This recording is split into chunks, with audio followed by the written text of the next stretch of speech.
Alegria grande na sua presença aqui, tudo bem? Bom dia a todos, para mim é um enorme prazer poder estar aqui e falar um pouquinho dos bastidores da Câmara, do Congresso e também da CPMI. Obrigado, Mauro, obrigado, Rebeca.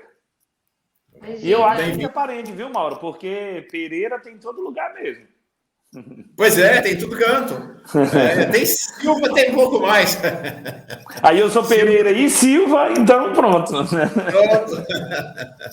Muito bem chegado, muito bem chegado. Você tem tido realmente, Rubens, uma performance muito forte, né, Rebeca? A gente ontem comentava disso, né, sobre porque a gente tinha alguns parlamentares aí que eram mais conhecidos nossos, inclusive, dessa mídia progressista do Sudeste, né? Então, você tinha a Jandira Fegali, o Rogério Correia, e você chegou assim, apesar de ser já deputado do segundo mandato, com a gente falou, o que será esse Rubens Pereira Júnior? E realmente tem tido uma performance muito impressionante na CPMI. Deixa eu mostrar um embate seu ou um questionamento seu, um trecho de um questionamento seu ao Mauro Cid na última. Foi muito impactante, já tínhamos mostrado aqui, mostro de novo.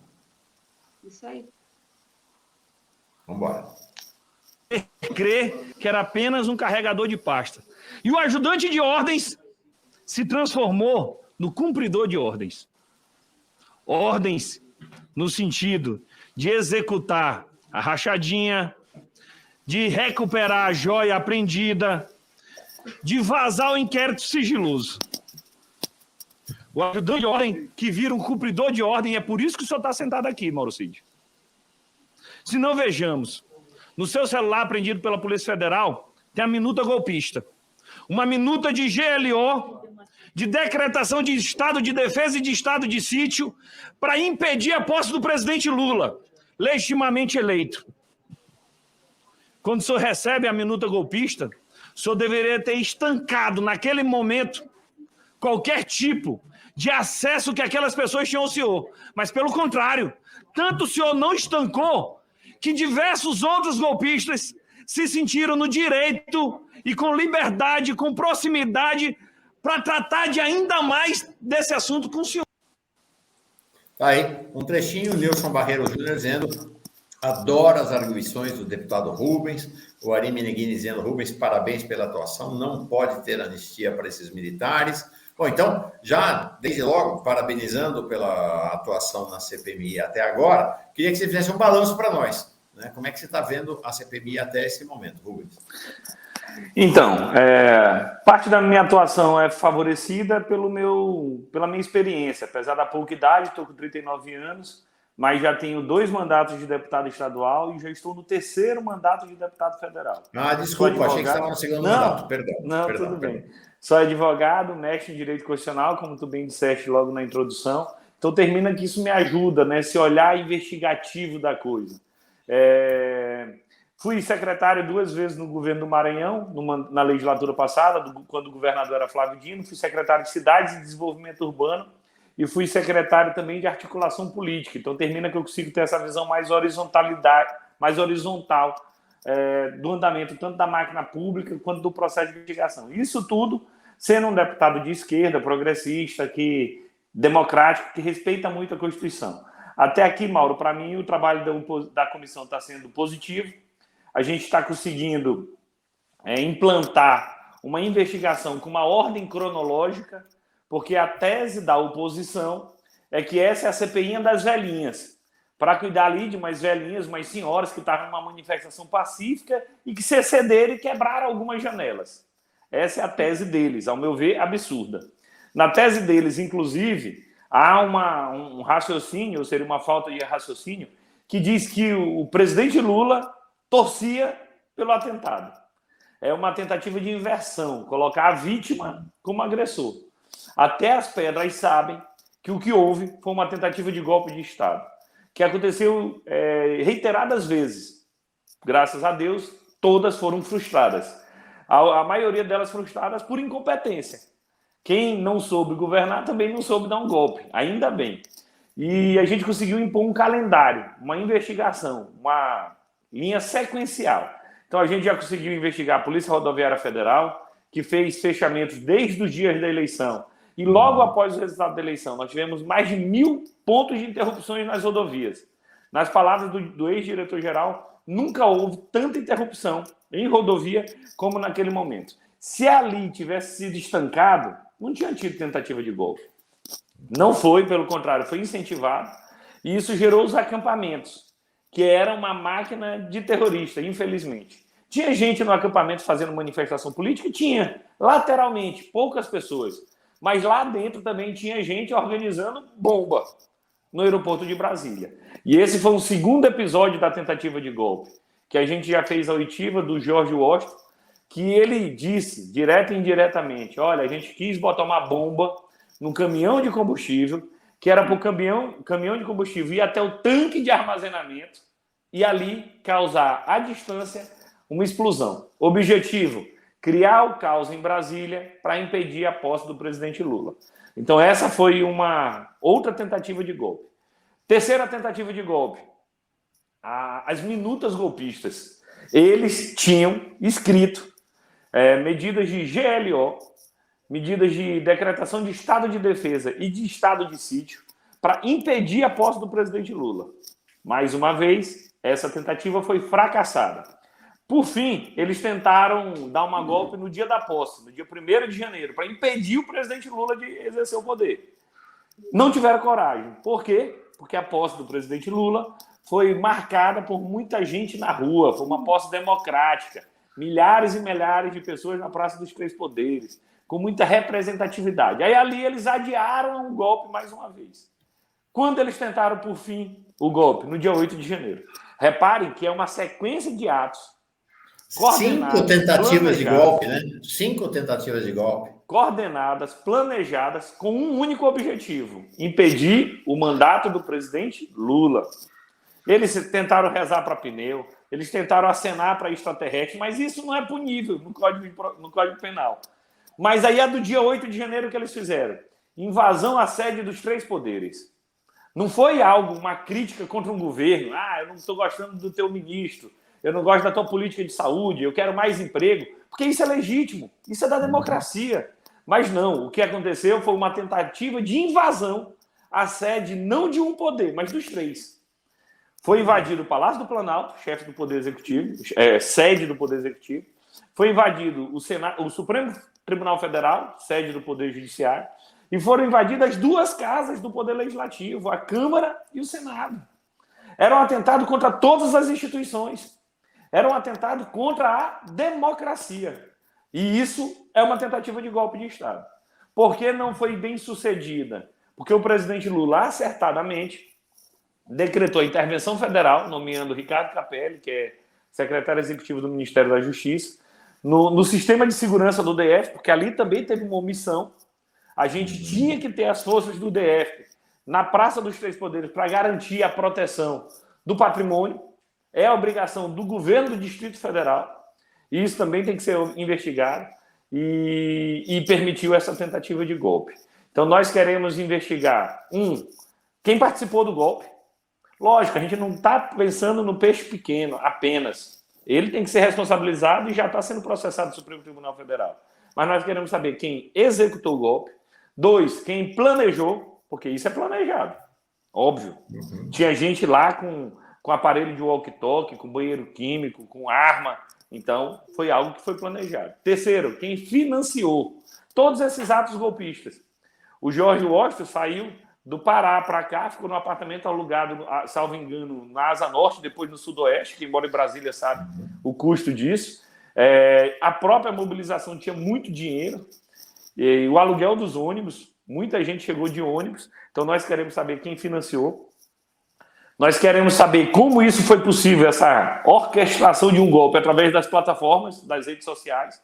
Não podemos naturalizar alguém organizar um golpe através das redes sociais e dizer que isso é liberdade de expressão. Não é. É que nem alguém dizer que planejaram um ataque numa escola, se eu não me engano foi São Paulo ou Paraná, a partir das redes sociais. Isso não é liberdade de expressão. Isso não é direito à comunicação. Isso é um atentado contra a vida, é um terrorismo, um ataque numa escola. Então, uma tentativa de golpe de Estado que é orquestrada a partir das redes sociais, das plataformas digitais, também merece uma linha de investigação. E há uma linha de investigação sobre a omissão dos agentes públicos, tanto do Distrito Federal, quanto, eventualmente, do governo federal. O presidente Lula já disse, se algum membro do governo federal tiver participado, por ação ou por omissão, será responsabilizado. A CGU já está apurando. E isso é importante. A gente estava na primeira semana de governo, dia 8 era o segundo domingo, praticamente, após foi sábado, domingo era o início do governo. Se alguém que estava ainda do governo passado contribuiu, nós queremos apurar também. Então, o objetivo da CPI é largo, amplo, é uma rede de ações e omissões, tem um calendário de investigação, tem investigação por ação, por omissão, por quem planejou, por quem financiou, por quem redigiu, e importante que a gente está tendo apoio, tanto da imprensa quanto da sociedade. A imprensa está cobrindo bastante. Atos como esse têm que ser dado a máxima repercussão para que nós evitemos que eles se repitam. É o direito à memória.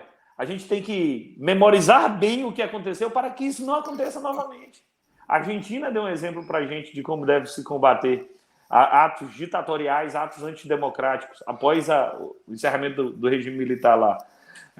Então, a imprensa e a sociedade têm acompanhado muito, e isso faz com que o êxito da comissão até aqui seja positivo.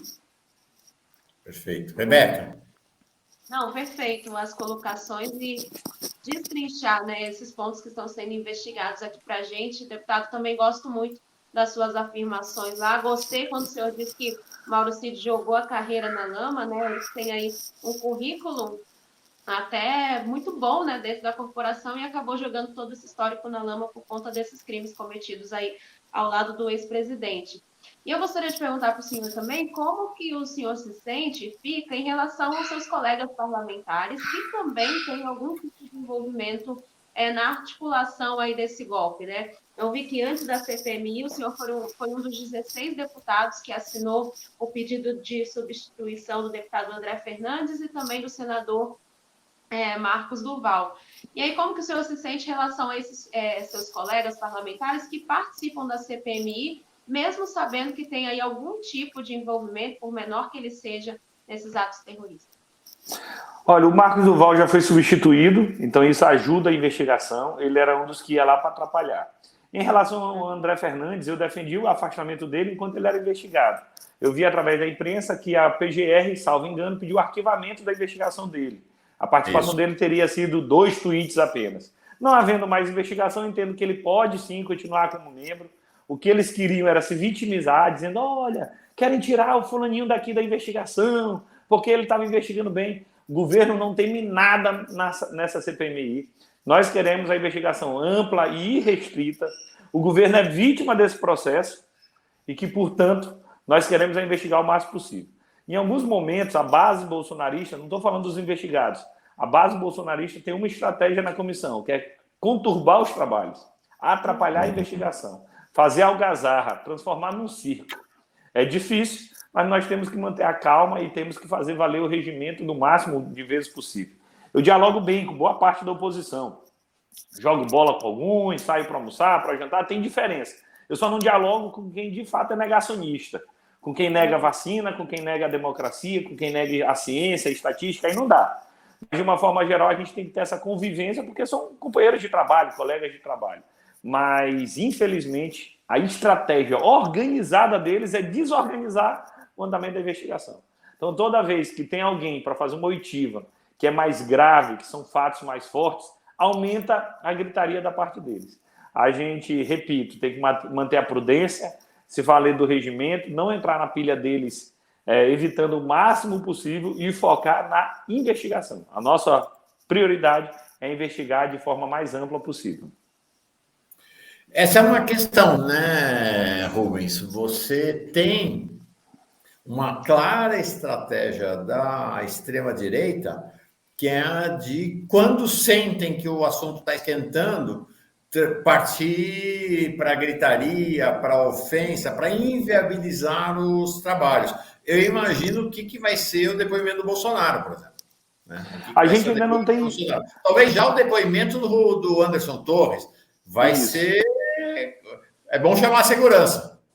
Sem dúvida. A gente ainda não tem certeza da convocação do Bolsonaro. Eu, pessoalmente, tenho uma linha política de até começar a evitar falar o nome dele. Ele não já está inelegível? A a gente tem que esquecer um pouco a discussão política sobre ele. Lógico que, nesse caso, a investigação não é política. Se tiver os elementos da investigação, ele será, sim, convocado como investigado ou como testemunha. Mas é algo a se decidir na frente. O Anderson Torres, não, já tem aprovado o requerimento de oitiva dele. Ele era ministro da Justiça do Bolsonaro, ele também teve acesso à minuta golpista, e ele era o secretário do DF, portanto, era quem deveria ter garantido a segurança lá. E houve uma omissão no Distrito Federal. A dúvida é, foi uma omissão culposa que aconteceu ou foi algo proposital? Então, a investigação também é que tem que aprofundar nisso. Sobre o Bolsonaro, insisto, a gente tem que deixá-lo no lugar devido. Longe, distante do cenário político, sem estar dando palco para ele, sem estar dando holofote para ele, porque é isso que ele quer, de alguma forma, manter a base bolsonarista acesa. Ele tem que responder pelos muitos crimes que ele cometeu enquanto ele foi presidente da República. Essa é uma revelação importante sua, quer dizer, para a base governista, para a base democrática na CPMI, não necessariamente haverá a convocação do Bolsonaro, vai depender de como caminhar a própria CPI e o cenário, é isso? Perfeito. Hoje já tem requerimento apresentado, mas ainda não foi votado esse requerimento. A gente aguarda o melhor momento. E aí é um jogo político também. À medida que eles subirem o tom, nós vamos subir também. Então é possível, sim, a convocação tanto do Bolsonaro quanto da Michelle, pelas participações, mas não é algo ainda que eu te diria que já é certo. Então essas aí são as cenas para a gente acompanhar nos próximos capítulos. Eu tenho uma dúvida, deputado. Sim. Tenho uma dúvida, Mauro. Diante das faltas de resposta, né, do Mauro Cid, a deputada Erika Hilton fez a convocação do Bolsonaro e da Michelle, né?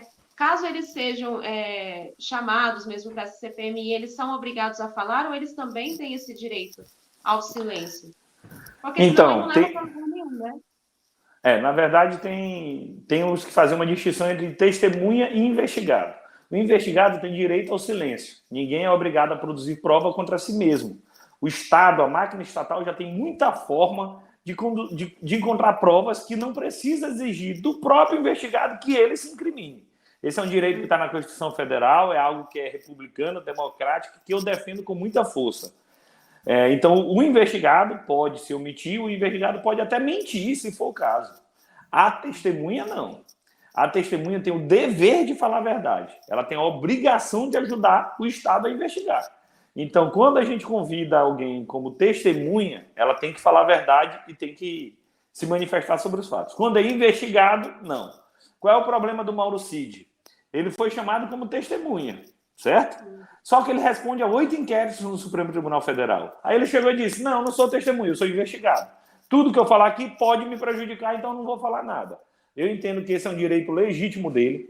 Eu não gosto dessa flexibilização do direito ao silêncio, que até o Supremo está tomando algumas decisões assim. Eu, particularmente, não concordo. E qual a saída para isso, então, Rebeca?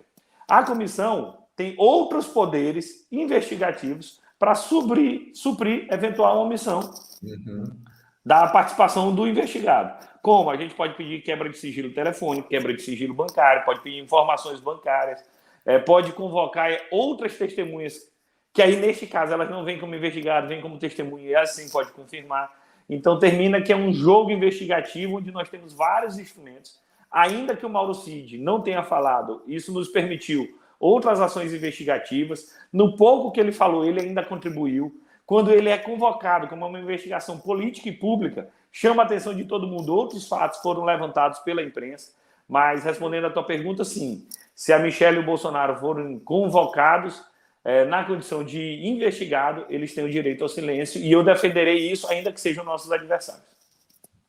Rubens, há a agenda da CPI é a queda de braço, claro, entre a base governista e a base da extrema-direita. Isso é que dá o tom e o andamento da CPMI.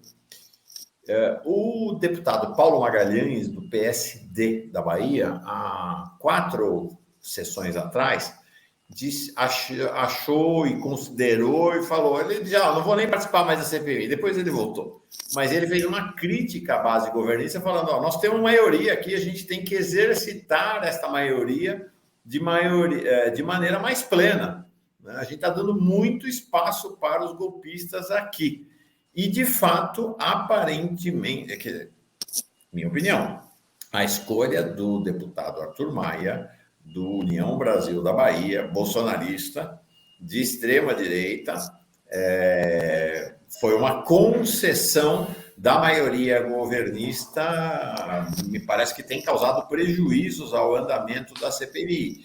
Como o presidente tem o direito de determinar a ordem da convocação, a gente tem uma situação absurda de que estão sendo convocados figuras do governo, ou que foram do governo, como G. Dias, que foi do GSI, que não tem qualquer participação, e não apenas estão na lista de convocação, como aparentemente vai ser o próximo a depor. Esse andamento, não está tendo uma conciliação excessiva da base do governo com esse pessoal golpista na CPMI, não? Eu respeito a opinião do deputado Paulo, mas, ao meu ver, não. É que, de fato, a investigação tem que ser ampla, tem que ser irrestrita. Até aqui, todos os convocados foram, de alguma forma, definidos pela bancada governistas. PRF, Coronel Naime, Jorge Washington, o próprio Mauro Cid. Então, até aqui, há essa predominância por parte da bancada governista. E nós mesmos aprovamos, porque eu também quero ouvir o G. Dias, eu quero ouvir o Saulo, que estava lá na ABIN. Daqui a pouco é possível que nós ouçamos Flávio Dino, Ricardo Capelli, com uma diferença. Eles não estão vindo para ser ouvidos como investigados. Não, eles vêm como investigadores. O que nós queremos saber é como o Ministério da Justiça atuou e o Ricardo Capelli atuou na intervenção. Então, eles vêm para ajudar a investigação. Eles não vêm para se defender. Porque essa tese da oposição é uma tese estapafúrdia que não tem parâmetro com a realidade. Então, fora isso, é o jogo parlamentar. Até aqui, eu considero que o presidente Arthur Maia mais acertou do que errou. E isso, ainda que fosse um outro presidente, ainda que fosse da base governista mais nítido, poderia ter o mesmo desempenho, melhor ou pior, é algo que nós não temos como ter certeza, a gente tem que jogar com a regra do jogo. Então, até aqui, para mim, não houve nenhum tipo de prejuízo imposto pela oposição, e as poucas concessões que foram feitas mostram até mesmo o nosso viés democrático. Vou te dar um exemplo. Mesmo sem número, nós concordamos em a oposição ter uma segunda vice-presidência, que é o Magno Malta. Tem problema? Não, na prática, nenhum. Diferente do que eles fizeram lá na CPI do MST, que eles pegaram presidências, vice, relatorias, sub-relatorias, ficaram tudo com eles. Então, isso serve, inclusive, para mostrar a diferença de visão, de papel das comissões, de papel do parlamento que nós temos e que eles têm. Então, por mais que nós tenhamos, sim, maioria dos membros, isso não quer dizer que o nosso desejo seja ligar o trator e passar por cima. A gente prefere fazer bons acordos, a gente prefere construir dentro da política, que essa é uma das coisas que foi resgatada pelo presidente Lula. A política, o nome disso é política. Você faz uma concessão aqui, você avança ali, ora você exerce a maioria, ora não. Isso, o nome disso é política. Então, eu sou um defensor da boa política. Rebeca?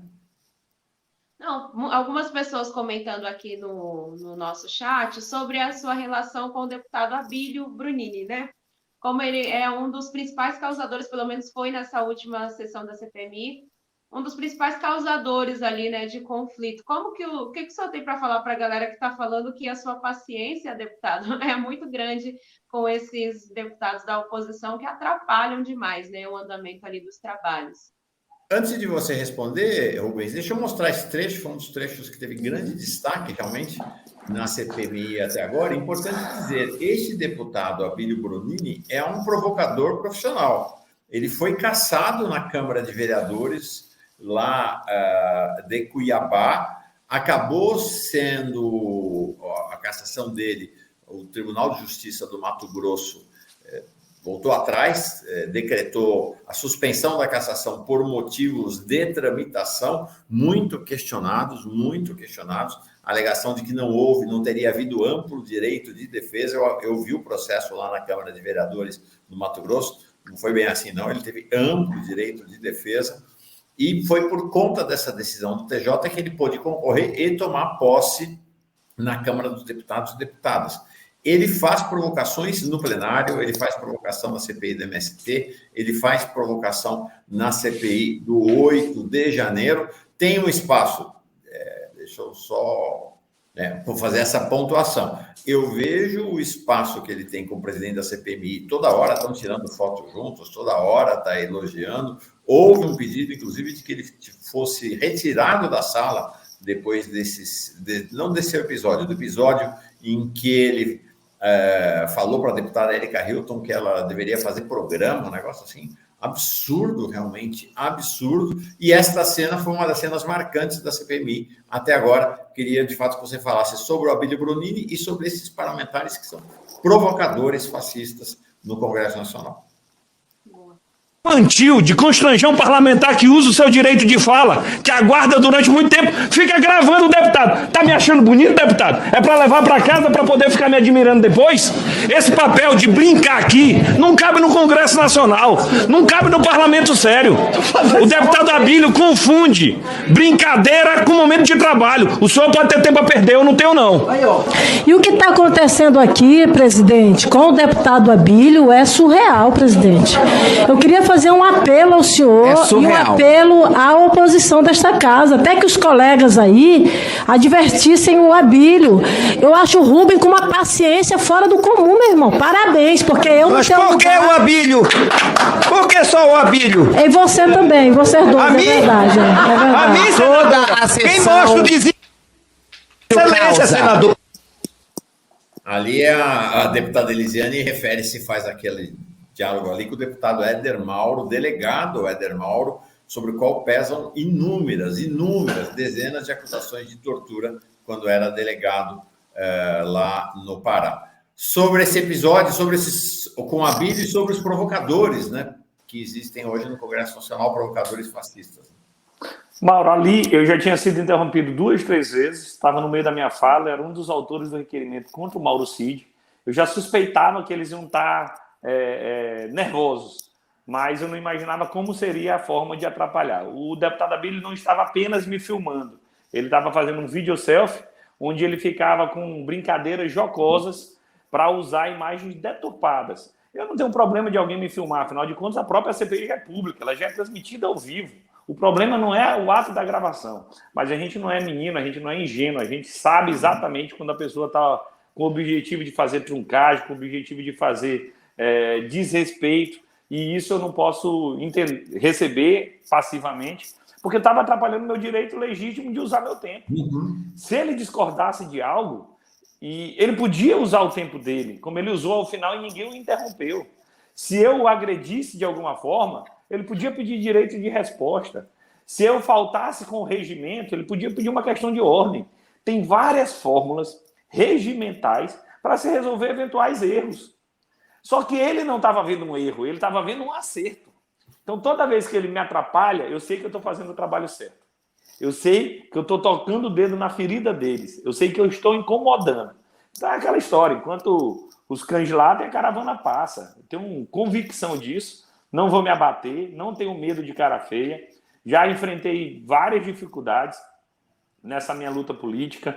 Com 26 anos de idade, eu era líder da oposição na Assembleia do Maranhão. E pude fazer isso com muita altivez, com muita firmeza. Foi justamente o período que Flávio Dino era líder da oposição e se elegeu governador depois. Então, nós preparamos aquele momento. Então, eu ainda respondi como um tom de brincadeira. Tu tá me filmando por quê? Tá me achando bonito? Eu vou mandar uma foto para você levar para casa, então, depois. Foi a forma que eu encontrei para a gente poder estar respondendo com bom humor, com inteligência e mantendo a nossa firmeza na nossa luta. E essa vai ser o nosso tom durante todas essas tentativas de interrupções. Eu ainda acho que eles sobem o tom deles ainda mais contra a bancada feminina. Porque comigo eu vou lá, eu respondo, eu tenho uma voz um pouco mais forte na hora que é preciso, mas com a bancada feminina eu sinto que eles tentam intimidar ainda mais, com a relatora eles tentam intimidar ainda mais.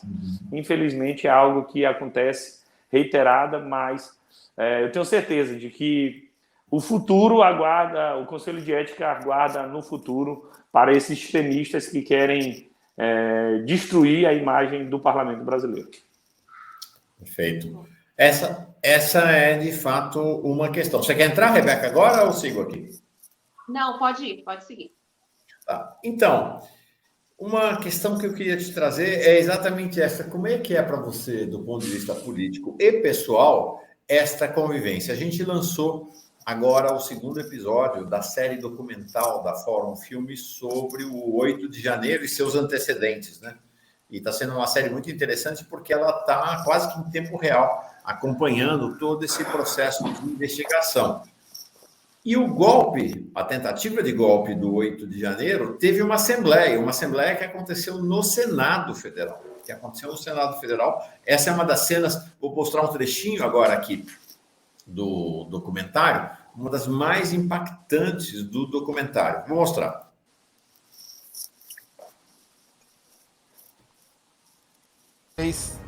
Em 30 de novembro de 2022, convocada pelo senador Eduardo Girão, uma audiência se tornou recordista na história da TV Senado no YouTube.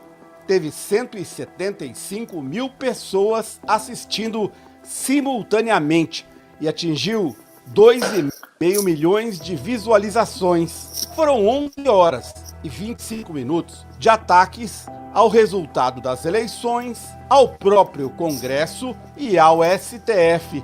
Os ministros da Suprema Corte, com apoio da imprensa, pegaram o maior corrupto, chefe do maior esquema de corrupção, com ligação com facções criminosas, ligado ao tráfico de drogas nacional e internacional, condenado em 3 instâncias, o descondenaram e o nomearam para a presidência da República. Digo o seguinte: se precisar, Brasil, a gente acampa. Porque se hoje nós vemos pessoas diante de quartéis pedindo socorro, senhor presidente, é porque elas perderam a esperança e a fé na política, na Câmara, no Senado da... E assim foi, Rubens, 11 horas, 2,5 milhões de visualizações de uma verdadeira assembleia a céu aberto preparatória do golpe de 8 de janeiro. Então, queria encerrar, sei que você precisa sair com 2 questões. A primeira questão é, como é que é conviver com essa turma no cotidiano? Os golpes são lá, a gente está vendo vários parlamentares, os parlamentares defendendo o golpe de Estado. O Eduardo Girão foi o presidente dessa Assembleia do Golpe e está lá na CPMI, que apura o 8 de janeiro. Então, a primeira questão, como é que é essa convivência político-pessoal com eles? A segunda, você fez uma observação muito interessante, foram 5 tentativas de golpe até agora. Se a gente olha para a história brasileira, para o golpe de 64, eles tentaram em 54, 55, 61, 62, finalmente conseguiram em 64. Você não acha que pode haver novas tentativas? Quer dizer, ou seja, aquele curso dos fascistas iniciado ao longo dessas 5 tentativas vai continuar? Haverá então novas? Vamos lá. Vamos embora. Então, Mauro, primeiro, no que diz respeito à convivência. É uma convivência dentro da política. Afinal de contas, a gente tem que distinguir os posicionamentos políticos deles, que a gente diverge muito, mas da...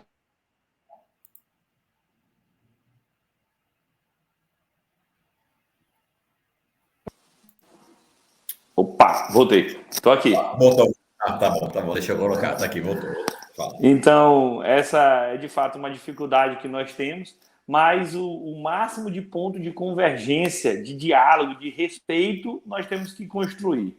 Insisto. Tá ruim a conexão dele. A internet está ruim para todo mundo hoje. Vamos tentar encerrar. Eita. Não, tudo bem. A estratégia nossa é de fato essa: isolar os radicais e dialogar com todo o centro democrático, ainda que não tenha votado no presidente Lula. Então, nosso objetivo é deixar o resultado eleitoral para trás, vamos olhar para frente quem quer construir um Brasil melhor. E isso já ajuda a responder a sua segunda pergunta. Tem risco de um novo golpe? Eu entendo que não. O ambiente internacional é diferente. Nós não estamos vendo golpes na América do Sul, na América Latina de uma forma geral. Apoio popular, cada vez eles têm menos. Antes de a gente iniciar esse bate-papo, estavam mostrando aí um ex-líder do Bolsonaro indo no supermercado e dizendo, olha, baixou o preço das coisas. O emprego está voltando, a inflação está controlada, daqui a pouco os juros vão cair e a atividade econômica vai subir mais ainda, que é aquela brincadeira do Lula da sorte. Toda vez que ele assume a presidência, ele tem sorte e melhora a economia. Meu avô, Mauro, que o nome dele é Lula Pereira, era, né, em memória, e ele era aquele cara do interior que não estudou muito, mas era muito sabido. Não é o sábio, é o sabido. E ele dizia, rapaz, se o Lula tem sorte e o outro tem azar, eu quero um presidente sortudo. É lógico. Tu não vai ser um presidente azarado, velho. Então, termina que o ambiente hoje é muito melhor para evitar novos golpes. E a CPI tem esse papel. O papel da CPI não é só investigar o para trás. O papel da CPI, por exemplo, é estancar o financiamento de atos golpistas. O papel da CPI é estancar a participação das plataformas em atentados à democracia. Então, a CPI, mais do que olhar para trás, ela tem que ajudar a proteger para frente. E esse é o nosso objetivo, e eu tenho certeza que nós alcançaremos o nosso norte, nosso ponto de chegada, que é justamente garantir a defesa permanente da democracia no nosso país. E isso tudo só é possível com as boas ações do governo do presidente Lula. O governo não queria muito a CPI no início, porque a pauta do governo não é CPI. A pauta do governo, na verdade, é Minha Casa Minha Vida, aumento do Bolsa Família, reduzir o preço do combustível, do gás de cozinha. Então, é uma pauta que muda a vida do povo. É escola em tempo integral, é mais médicos. É isso que o governo está preocupado. E ampliar as políticas sociais, garantindo a responsabilidade fiscal, com mudança no CARF, com mudança no arcabouço fiscal, com a PEC da transição.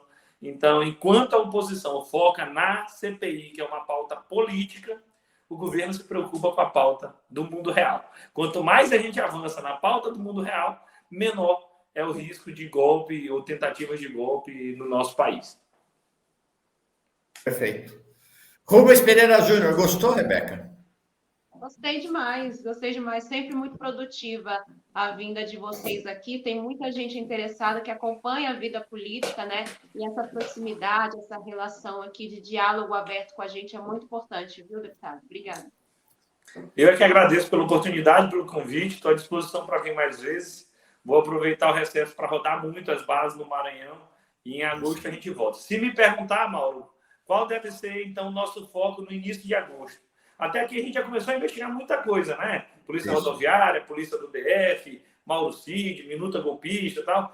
Mas eu acho que a gente já precisa avançar ainda mais na questão dos financiadores. Não devemos começar por eles, porque antes do financiador a gente tem que ter a quebra do sigilo bancário deles, para a gente saber exatamente quem mandou dinheiro para onde. Então, eu te diria que ainda no mês de agosto a gente deve avançar um pouco mais na questão dos financiadores.